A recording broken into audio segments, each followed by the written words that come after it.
Welcome back, guys. Another edition.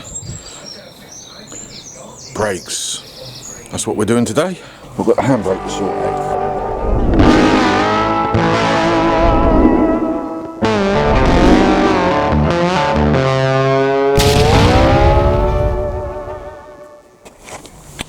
We've got the handbrake to sort out. I don't think we'll get the copper stuff done today. I think this is going to take me most of the day to do. Bank holiday Monday as well as Sunday. I don't know, there's a place might be open Sunday, we'll see. It's Wilco's I need to go to, but it depends if that young lady's there. She's the one who does them all. Now, retainers. This is what I've come up with. Whatever I do, however I do this, there is going to be damage to the cables, and this is a one-time hit, so once the screws are done up, that's it, they're done up. You can see here there isn't a lot of room to play with. I should have put this tube underneath, really. I don't know why I didn't. I was rather overloaded with crap in my brain, but you know, it is what it is, isn't it? So what we've done is we've drilled a hole in the connecting nut, and we've threaded the cable through that end there, and we've pulled it through that hole there. We've then rounded off a nut. We've then rounded off this bolt, as you can probably see. That's the bit that grips the cable without actually chewing it up and cutting it, hopefully, like so. So that's how this system's going to work so far. What we'll then do is we'll cut three pieces of tubing out. One piece for this, and then another piece to go on these end bits. So once I've got these done up, we'll cut the head off, we'll put a nut on the end to lock it in so it can never come undone again, and then we'll put three pieces of tube. So two tubes will be welded in at an angle like that, and the other one will be flush and flat like that. We need to keep these angles as true to what they are at the moment. We don't want to be cutting into the metal tubing and the frame or anything like that. So they will eventually sit, and then we'll trim off. I was going to try and weld, but I can't get the welder out here. So I'm afraid those cable ends will just have to stay as they are, and we'll see if we can find something to cap over the top. I'm just not quite sure at this point what. We can't solder them because they're too dirty for that. That means I'd have to use a flame, and I don't want to wreck the paint, so they may just get a bit of tape over it, and that's kind of it really, unless I can wrap these up into a circle, cable tie the circles up, but they might get in the way as well. So we're probably going to end up trimming them all off at some point once I've got the nuts all in place. So that's pretty much it really, and then when you pull the handbrake, that will pull it in, but you don't get a lot of movement. Hence the secondary tensioners. There you go. Best I can come up with. It works, but the angles are a little bit off, and as you can see, it's bent that shaft, but I don't think it's going to make too much difference. So I think we're good to go on that. It works, but the pads inside need some serious adjustment, because I don't think they're close enough to the drum. You've really got to tighten that up. So once I get the copper lines put in, and I don't think that automatic adjuster is going to work very well, to be honest, on one side at least, but we'll have a go at it and see if we can sort that out. Now on the other side of the fence, we've got the CDI unit that we ordered. Well, that came, we plugged everything back in, still no spark. The hell's wrong with this damn thing? It's got me baffled. It's Easter Sunday. Yesterday, fault finding. Why won't this engine run? Guess what? I found the fault. Guess what? User error. That's the only thing I can describe. It was a combination of the wrong plug being in the wrong hole, because Yamaha decided to put two white plugs and two black plugs, and they have the same fittings on different things, so I automatically assumed that two would go into the igniter and the other two would go to where they correspond to fit. I was wrong. The other problem is the switch up here broke, and I didn't know if it had to be connected or disconnected to fire the engine up. Took the foot stand off. I had this running without that foot stand on. I snipped the wire, I joined them together. It ran with that on. I don't know why, unless it was unplugged up here. Possibly was, I'm not sure. because I do remember pushing a plug back in, which was one of these that was loose. So I disconnected that completely. I've soldered that one up. There's no switch in the handlebars. I do not plan to put one in. This engine will not run if it's in gear. So if he stalls it, he's going to have to slap it down or freewheel it and bump it. That's going to be the only way, because that starter motor disengages from the button while it's in gear, period. I don't know if that's going to be dangerous for him. Might possibly be, I don't know. I'll have to warn him of what has happened. If not, I'll have to put the switch back in and buy a new one. But at the moment, I'm reluctant to do that. What else have we done? Wow, we've put the indicators back to how they originally were, the hazards. We've got that relay flasher in. I've ordered 2 resistors for the tail lights, because everything going in the back is LED. Everything. The mudguard lights are LED. Lights down there LED. In fact, the only one that isn't is that middle one, and that may be very well LED at a later date as well, because we don't need it to be anything else. In fact, the brake light in that might get removed, so we've just got a centre light only to light up the number plate and nothing more. I don't believe in making things ridiculously complicated when it don't need to be. So there you go, guys. Right, prep for paint. Filled the holes. I've layered and lined the bottoms so as the filler didn't fall out, because I cannot find anything that oh anyway, long story cut short, they're fine. There was some crazing going on there, spider crazing, where the gel coat cracks, so I just literally wire brushed that out and just filled over the top, and that seems to have worked. So they're nice and smooth. They are ready for a tack and primer. And this has been a bit trickier, because I've forgotten I did some work on this and I couldn't remember what I did, and I raised it for him.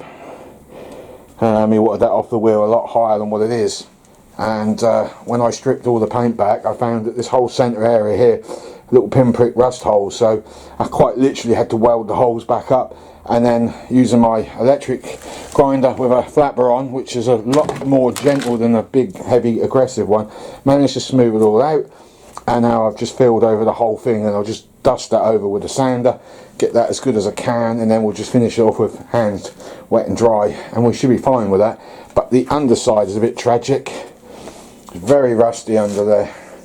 I don't know what to do about it, because I'm trying my hardest to save as much cash as I can do possibly, and the reason for that is when I was messing around with the mud guards, I suddenly spotted, and I can't let them go with that going on, cracks in the tyre walls. So these tyres are done. I've got some Volvo ones which were saved for a chap that never came after them in the end. I don't know why, a bit of controversy over those, but I'll see if those wheels are the same size or even the same stud pattern. If they are, then they may find their way on there if the tyres are still good on them. But yeah, they're old tyres. Been sitting around outside for a few years, never does them any good. So that's ready for paint. This will be ready by the end of the day, and then we've got to do, where are they? There they are. We've got to clean these up next and get those ready.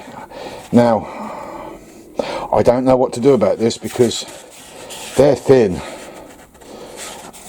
They're really thin, and they're plastic, and I don't know what process was used. I mean, I'd like to sand them back. I can't use thinners to wipe it off, because it just melt the plastic.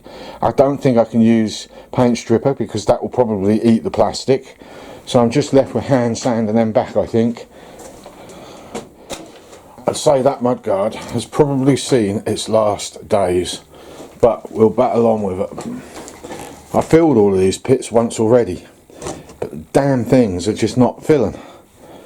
I suspect dust is probably the issue, even though I got rid of it, at least I thought I did. So this is going to require a few coats. See what I mean, like split there. Flipping load of rubbish. I'll have to weld that back up now. Oh, trying not to buy another one, but it's looking more and more like I'm going to have to. Okay, well, they're filled, they're ready, and the side panels, they are a bit of a pig. Can't really see very well out here, but they've all been stripped back, almost down to bare plastic in places, but I've put a plastic primer on that, and we'll just give it a gentle rub back tomorrow, and then we can put the first of the filler primer on. Okay, so the primer is now done. Just got a little light sanding to do because I did muck up an area. I tried to sand it down before I realised it was dry properly, so I mucked up the surface a bit. I did sand it back when it was dry, but it just needs another gentle going over just to take out those ridges on that one. That one's been done. I think it was that one I did it to, actually. Don't know. We can see, yeah, there you go. Look, you can see an indent there. So just got to rub over that. These are now ready, or about as ready is. I think that one could do with a little bit of touching up with the sander there because the edges are not great. That's definitely ready. The state that was in, I'm surprised it came out as good as it did. I'm really quite pleased with that. Don't you dare fall over. So nothing needs to be done to that. That can be straight blued up. So that is the next thing, the blue, base coat blue. That's the pre-net blue. We've got a net over there where that fiberglass is, and we're going to cut and stretch that over, mask it up underneath, and then we'll paint the purple over the top. We'll tear the net off, and then we'll dust over some more purple because I want to ghost that blue in. I'm not keen on that blue, if I'm honest. And I think it would look better. My own personal opinion, it would look better if it was ghosted in. So that's what we've got going on. So I'm going to leave these for about an hour, and then we'll rub them down, leave them out in the sun, and then later on tonight, probably around about 8ish, I'll come back out, fire the compressor up again, and I'll get the blue on, and then they can sit there overnight. Hopefully, and I'm not anticipating this is happening, but hopefully we can get the other colour by sometime tomorrow. Didn't come out too bad, but it ain't brilliant either. Scuffs, I couldn't get rid of them. I thought I had not. So that's one done, that's another one done. This is just a base coat blue, and the purpose next, or the next stage, is to put the net over and then go over it. I've got to think about this one quite hard because I actually want pure purple along that line there and along there, and I want the net to fade through from the side over to the middle and all over. So what I'll probably have to do, when I put the net on, I'll have to put some masking tape along that edge. Then I think I'll have to put the purple on after the net has been done. I reckon that's going to be the way forward for this. And then when we go over it again after I've got the first coat on, because we can mask, we put the net on, you see, and we can mask up on that line. So if I mask this off, purple, that's my faded edge, put the net on, purple over the whole lot, and then once the net comes off, put the final coat of purple on, which will be a dust coat, very fine dust coat, just to try and dull down the blue a little bit, because it's very, very, well, it is what it is, isn't it? So that's the plan. I think that's how that's going to happen. That'll eliminate having to put pinstripes anyway, because my pinstriping is not that good. This one has been done. That one came out okay. I've left the bottom because I can't put the net on the bottom one, so we're going to mask that off and go straight purple on that, because it's an incline. Can't get the net to stretch over it. It's just the way it is. So we've got those two. The front bumper mudguard, they didn't come out too bad. Unfortunately, a piece of crap was on it, and right in the flipping area where I don't want it. There, look, and another one there. So there's two. And the problem with sanding that down, and that edge isn't very good either, but then the whole mudguard was rubbish, and this reacted, so we've got to redo that one. So what I might do is just put this on the back burner. It's too much paint going on too quickly, and I've sanded between layers, and that's why it reacted there. So, okay, this was the elusive side panel, and literally where the camera is where that had blistered up.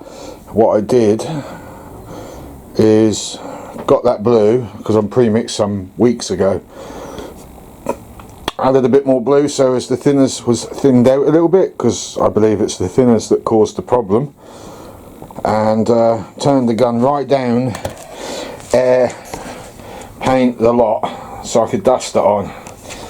It's very orange peely, but it has covered where I needed it to cover. I ain't so much bothered about down there because we're going with pure purple around that line, but above, yeah, pleased enough. Got a chip there, but not a lot I can do about it. Excuse me. Okay, that is the purple, and that has got to go on that. But before that goes on that, oh for God's sake, oh, I've got too much rubbish in here, man. Give that in the face, will you? Right, I've got to put a net over, which I've already done on this one, and I'm just waiting for that to dry to see how that works out. So what will be instantaneous for you will be about half an hour for me, or more. Okay, I've got one more panel to do. This is it so far. This is exactly what he wanted, based on what I was saying I was capable of doing. So we've dusted in down there because it's a concave. Can't get the stuff to go tight really. Well, we can, because you can pull it side to side, but I never thought of that, so thought it was too late. But not to worry. I've dusted, once I've done all of this, I've dusted over the top again, because I just felt the blue was just too damn overpowering. So it's a little hit and miss. On the tank, which is here, half stripped, what my plans are is I'm going to do a base blue of that blue. Then I'm going to do another, put the net over and do another blue with some white in it so I can lighten it up. I'm going to chuck that on it, and then I'll do another net and then do the purple on top. So there'll be 3 styles of blue on that one, if I can pull it off. Well, I've got to sand that all back in a little while. Tried to do it with paint stripper, didn't particularly work out very well. There you go. I think this is going to look quite stunning when the lacquer goes on. It is a very, very simple process. You basically put the base colour on that you want to come through as the pattern that the net represents. You let that dry off, give it a gentle sand if you have to, put the net on, and you pull that on as tight as you possibly can so it doesn't stretch out on you. Once that bit is done, you then get your spray gun. In my case it's a touch-up gun from Draper. You saw me open it up, and you just paint. You don't want it too heavy too quickly, because, and you don't want a high air pressure either, because that will blow the net, and then all your paint ends up underneath the net, and then you've achieved absolutely nothing. And you try and keep your brush, the air gun, directly above. None of this side shooting if you can help it. And then you put on the amount that you feel you need.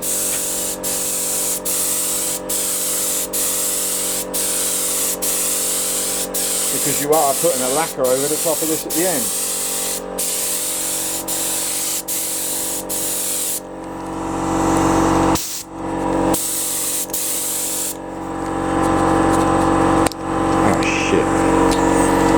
Guns just fell apart.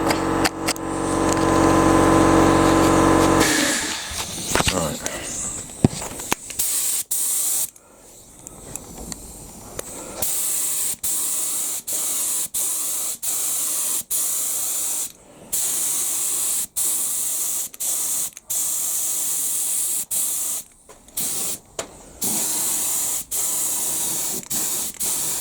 Problem is, this one has got to match.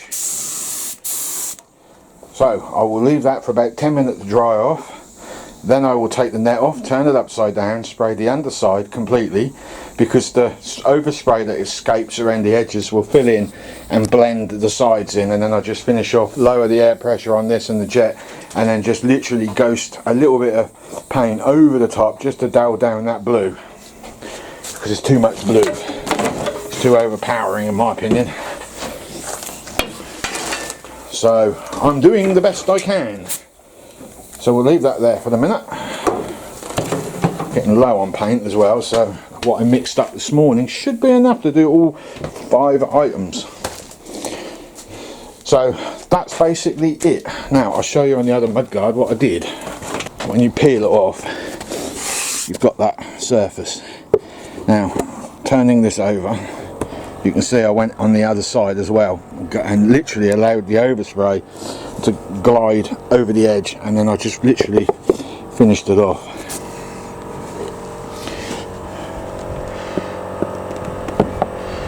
So that's kind of what it will look like, but shiny, very shiny.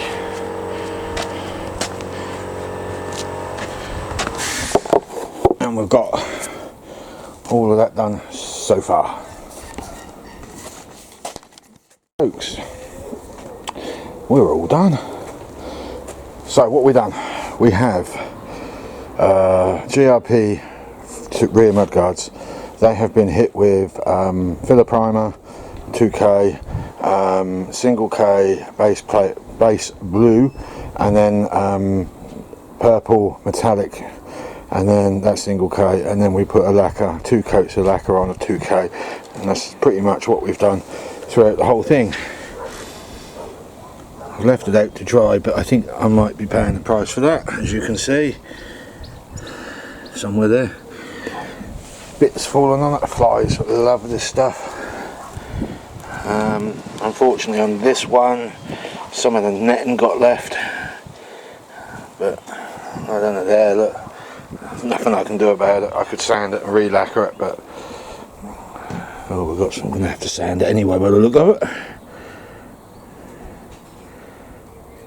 Yeah, we're going to have to re-lacquer that anyway. Got to run, can't get it out. But that won't be done today. Ooh. Oh no, that's my imagination. So all that lot is good to go. One can be put on, that can be put on. That one's got to be sanded and then left for a couple of days, because we cannot put lacquer straight on that. But we've got to prep the other stuff as yet anyway, which is the tank, the back bar, and the wheels. The wheels I shall do separately. I need a bit of time with them. They're going to be a very busy job. That and the tank, I should be able to do that in one day, to the point where it's ready to bolt back on again and be permanently bolted on. But we've got to get some diff oil, top that diff up. Next job that we've got to do, apart from have a bit of a clear up in here because I need some space, is we've got to sort this out. Yeah, we've got to sand that right back and get all the dents out and all the scrap and crate. Oh, it's a mess, isn't it? My attempt this morning at excuse me, my attempt this morning at trying to paint strip it, but the paint stripper was just absolute garbage. Nitromorse is the best one I've stumbled across so far, and this is not Nitromorse. It was terrible stuff. So yeah, we've got to peel that back, put a dust black over it, sand it by hand, see where the dents are. I can tell you there's one there already. I know there's another one on there because I got moaned at for putting it on there by the previous owner, because I dropped the handlebars on it and he wasn't best too pleased with me. We've got to wire brush all of that out. So yeah, we've got a lot to do. A lot. You can see how thick the paint layers are, look. Look at that.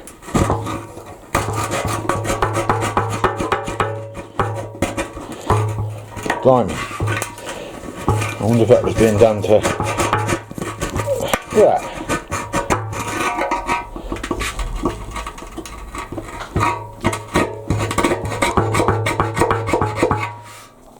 That was what was underneath it. That was the original colour. That is a nice colour. That's a colour that suits this perfectly. Never mind, I've had to do a different colour. Each to his own, I say. Right, the battery is about to die, but there you go, the tank stripped back as best as I can get it. You can see press lines here, there, we've got a dent there, there's a few other dents, a couple up there, which I might have made years back. There you go, another one there. So basically, we've got a little bit of filling to do. I'm not going to go too mad with it. I just want to get the surface, clean it up, sand it back, and then we'll prime it up. First primer is going to be the etch primer. We're going to put that on first before we do anything. Then the filler, sand back, then the filler primer, sand that back, maybe another coat of filler primer if it's needed, sand that back, and then we'll put the first coat of blue on. And one of my plans is to pinstripe the bottom over the blue, and then we'll blue over the whole thing. I've got to think about this. Then we're going to do another blue, which I'm going to mix a bit of white with. So we'll put the first net over, because I'm going to do 2 nets on this. So the first net will go over, then we'll do a lighter colour of blue over that net, and then the second net will go on, and then we'll go over with purple. And then when we peel it off, we should have 2 tones of different blues, and that should bring that up. And this being the highlighter of the whole bike, I think the style that I've done it so far, there just wasn't enough in it. There was just something missing. Okay, I've primed up and I filled the dents, but that one is I'm having trouble with that one. Got a run going on there, but we ain't worried about that. So I'm hoping the filler primer will resolve that one, because I'll fill over it with the primer and then just rub it back and keep doing it until it's gone. But yeah, the rest not too bad. That's etch primer you're looking at. That's all that is. We'll rub that down tomorrow, get it so we can key it, and then we'll prime up properly and try and resolve some of these issues. But that's it. I'm done in. Absolutely done in. It's 8 o'clock. 9 o'clock now actually, because that Corrie crap that the wife watches is finished. I brought everything in. Still soft, can't really do much with it. See, the problem I've got is dust issues, and I can't, it doesn't matter where I do this, there's going to be dust on them. So unfortunately, when you look closely at the lacquer, you can see there's dust in the lacquer, and there's not a lot I can do about it. I mean, it takes a good eye to see it, but it is there. There's nothing I can do about it. I need a dust-free area for this sort of thing, and I haven't got one. Even if I was to sit here and clean all the dust up in here, I'd still have airborne dust. So I'm afraid it is what it is. So we'll finish this off tomorrow, get that primed, ready.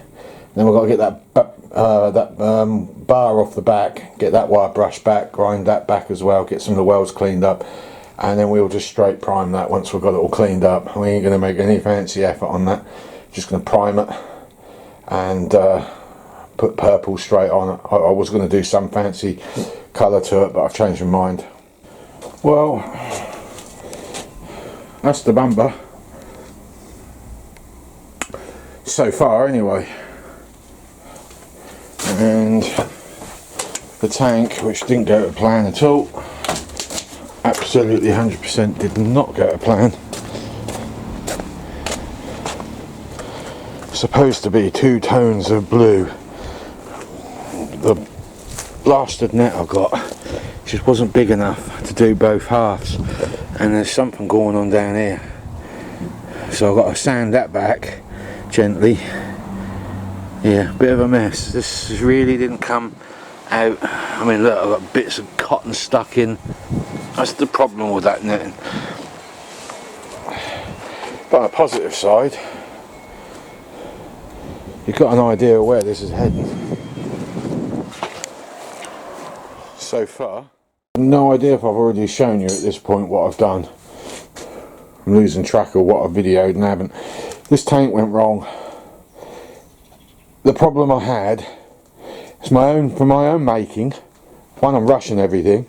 2, there's not enough light in this room where I'm spraying. There's nowhere else I can do it. And 3, I had the air pressure up too high and I had the nozzle opened too far. I had everything going against me, so to get it to where I got it was quite good. However, it's bad at the same time. I've got heavy runs down here. Just make them out, I don't know, there you go. I've got that on both sides, plus across there as well. Then when I picked the damn thing up, it hit my leg, so all this area here was on my damn jeans. So I've just sanded it out, but the paint just isn't quite there for sanding at the moment. It's very sticky still. So yeah, ain't going very well. And that is the very best, under the circumstances of my setup, I can get it. I think we've nailed it.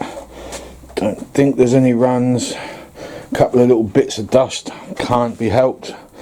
As I says, I missed a run there that I didn't sand out, but other than that, we're pretty good to go. I airbrushed some faint colour that's just slightly off that colour, added a bit of blue to the purple, and that's the outcome. So that bit is done, I hope.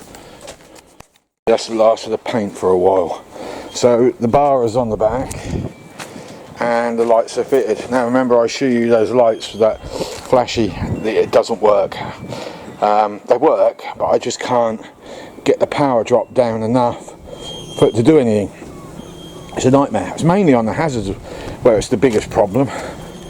So I've abandoned it, and all I've done is just straight wired them as you normally would, and they're still too fast. So I'm going to add, I'm not going to do it today, but add 2 more resistors. They get a bit hot, and that's what I'm worried about, but I need to put a couple more resistors and I'll glue those into the actual headlight with some black sealant. Hopefully they won't knock out any other wires. Shouldn't do. If they're on the lights, I'd be concerned, you know, the main headlights. That flipping switch was a nuisance. I had to strip and solder it straight to the back because I put it in the wrong spot. I was hitting the fuel pump. Just need to put a bit of rubber around the back of the fuel pump so we don't get a connection on the earth. We should be good to go on that one. So we've got indicators and lights on the back. We've got a bulb out on this one. I don't think that's lighting up, no, but they're working. So I'm quite happy with them. Those wires of the tow hitch, the wiring's a mess, but it works, but it's just untidy. I'm very good at that sort of thing. It's where I let myself down a little bit, but I did the best I could. Side lamps are, they're ready to be wired in, so we'll put those mudguards on tomorrow, run some bolts through and feed those buggers into the back of the lights. So Saturday today, and that's pretty much what we're done. I'll get that fuel tank put back on tomorrow, and then I think Monday, maybe Tuesday, we'll put some fuel in it, and I'll order the tape for the exhaust system. And what's the other thing I've got to do? I'm just trying to think as I speak. Oh, brake lines for the hydraulics, we've got those to include. And as far as I'm concerned, that should be the last, to my knowledge, the last 2 jobs. Okay, do not adjust your TV sets. This is a black screen and it is deliberate because I wanted to give you some kind of unveil. So without further ado, this is the trike. Ta-da! Now we've got a few jobs left to do still, obviously. We've got to wire those side lamps in on the mudguards. We've got to put the tow hitch in place. We've got to tidy that wiring up that I made. I don't like that loom at all. We've got a luggage rack to build. We've got the exhaust systems to fit, so we've still got work and money to spend. Shock absorbers, well, if I'm honest with you, they're just going to get wire brushed back and lacquered because they work. There's nothing wrong with them. They're not leaking. They're just a bit rotten looking. So that's something for later. Might try and make a steel cover over them if I can find some metal. So yeah, here it is. Here it is.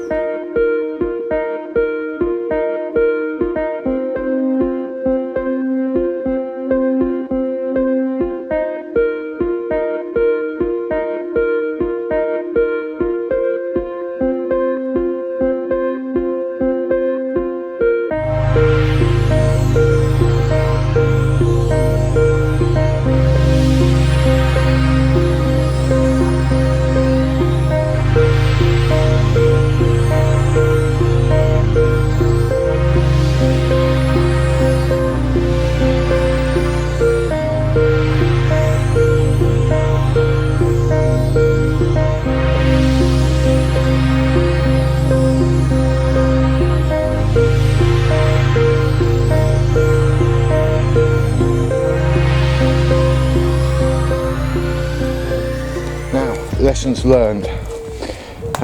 Quite simple.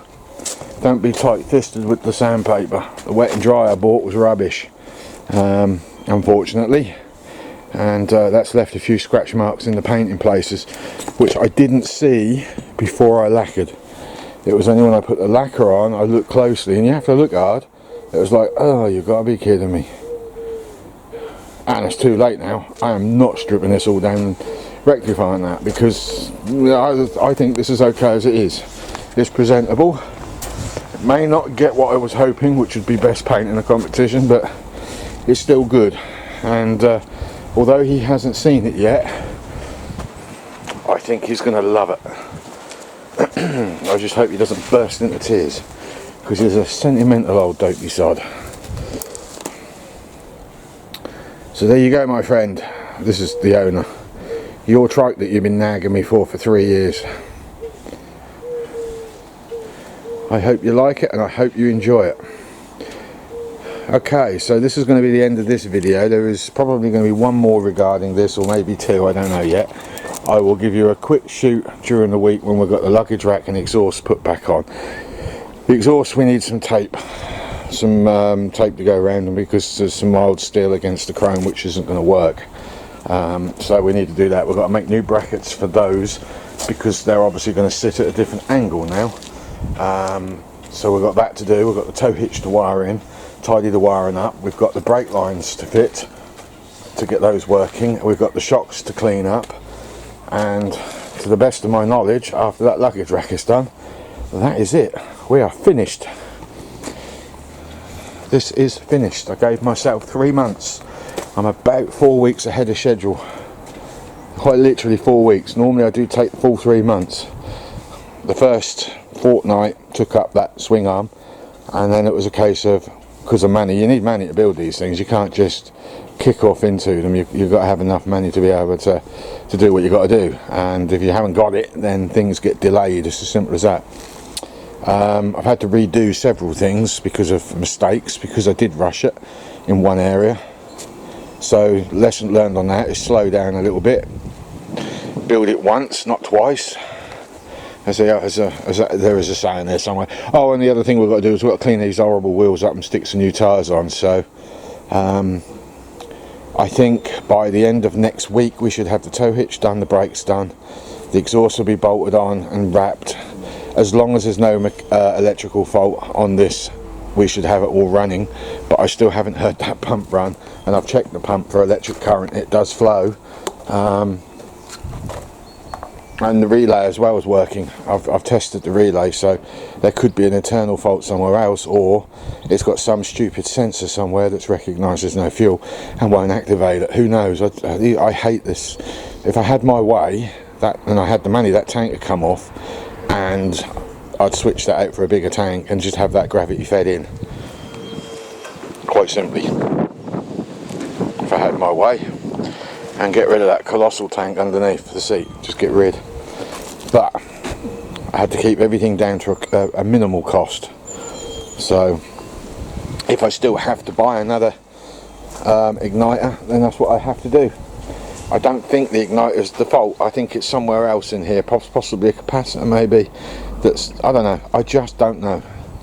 I need a book, but I have got a wiring diagram, so I could shoot through and see where that fuel pump is picking up its sensor from, if it has. They tell me they run on pressure. So there you go, guys and girls. Thank you very much for tuning in, and I hope you have enjoyed this build.